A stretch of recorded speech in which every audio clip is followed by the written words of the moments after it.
Herb. There's nothing better at the Little League World Series than a good hot dog.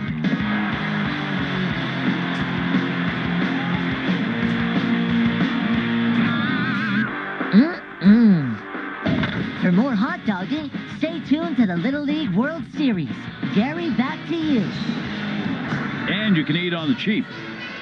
As Phineas and Ferb have found out and continued to just scarf it on down. Free admission, free parking. Concessions are very, very cheap. Now here's our Kellogg's Frosted Flakes teamwork. Look at the game.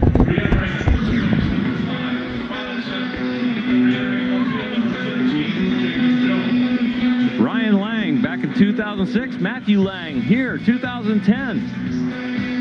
One wears number 2. The other one wore number 21, and both have home runs here in Williamsport, Pennsylvania. It's a family affair, and there's Matthew. 5 runs, 6 hits for Georgia, no runs, 4 hits for Ohio, and we're going to the bottom half of the 5th inning. So with the pitch count up to where they may have to have some bullpen help, they'll make sure they have somebody ready to go as Kobe's out there. Buglioli warming up. Georgia will try and add to their lead now in the bottom half of the 5th inning. And a strike taken on the inside corner. It's their leadoff batter, Blake Hicks, who's done the catching. He has double scored and grounded out. Pugh has picked up an RBI double.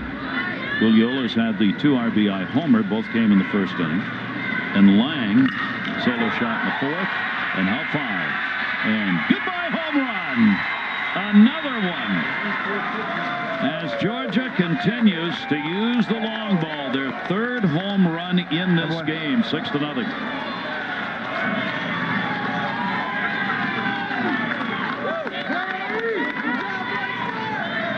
Tell you what, Sky Report from Randy Morris, the skipper, said this team doesn't have a lot of stars and a lot of power, but I'm telling you what, they're showing some power. That's 3, and this one goes a long way. Here comes Jeff Bagwell type of swing there.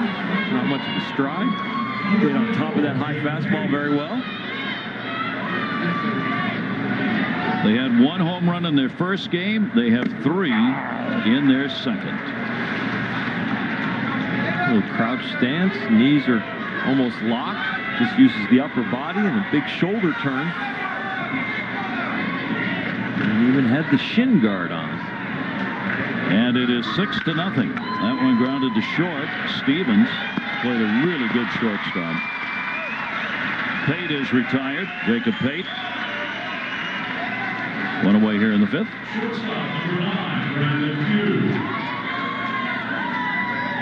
These kids who have had such a great offense all year for the team from Ohio, just unable to get it on track in this game against Yellowland so far, but they've got 3 more outs to work with. The key here is for Cole Heflin to be able to hold them down.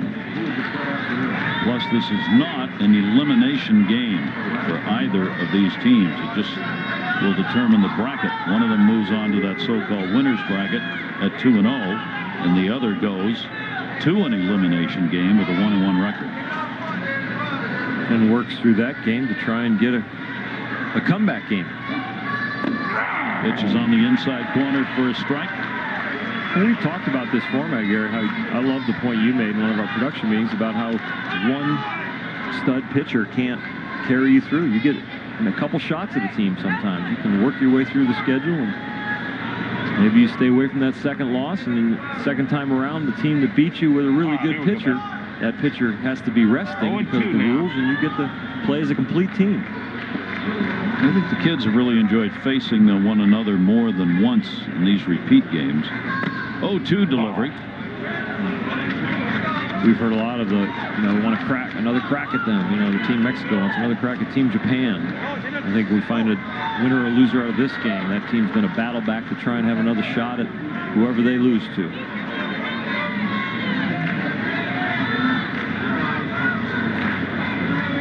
Pugh at the plate with a double RBI, and he has grounded out. And the breaking ball misses to Brandon Pugh. Bob Bobby Cox got on the phone, talked to this team from Georgia. As they sent along best wishes. Chipper Jones was involved in that. A number of the Atlanta players. 2-2 delivery. And that's going to be swung on and miss. Heflin will get the strikeout, and there are 2 down. 16 teams, 8 U.S., 8 international, divided into 4 pools of 4 teams each. Pool A, you see Ohio, Georgia 1-0 here. Hawaii's still in it. New Jersey has been eliminated from the championship game as they played all 3 of their games. That is going to be swung on and missed by Knox Carter. Pool B, Texas, they're guaranteed to go on. The Washington-Connecticut game tonight will decide who plays them, while Minnesota eliminated from any chance at the championship game. The other thing that's been fun about this format is once they're eliminated, the 3rd game that you're guaranteed was against an international team, which had not happened in past years. Tyler Hanner handles that one at first base. Hicks the home run. It is now a 6-0 lead for Georgia. ESPN's coverage of the 2010 Little League World Series is presented by Kellogg's Frosted Flakes Reduced Sugar. They're great. And in part by Subway Restaurants, proud sponsor of the Little League Baseball and the Little League World Series. Subway, play hard, eat fresh.